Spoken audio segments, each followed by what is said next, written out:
今日飛仔哥繼續回應一啲人話飛仔哥破壞團結嘅講法。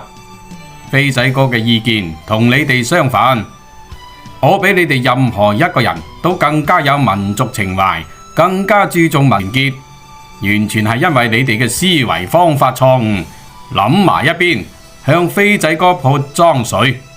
飛仔哥點解釋都冇用，大家明白飛仔哥嘅意思嘅，就有時間喺評論區幫下口，冇時間就等佢哋自嗨完算數，都算係飛仔哥嘅一種情緒價值體現。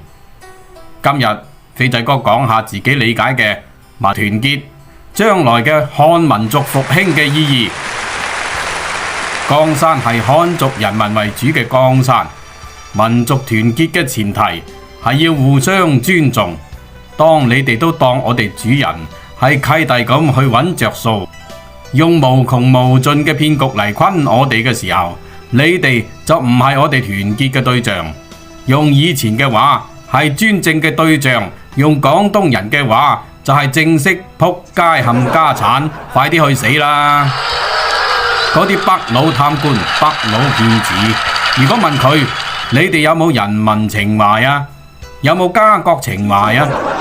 如果有，點解咁貪得無厭啊？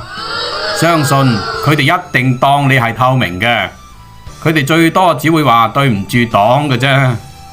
點解啊？因為佢哋根本就冇當過自己係中華民族嘅一員，佢哋係代表佢哋嘅外族祖先嚟統治你哋漢民族嘅，係派過嚟嘅無間道二五仔。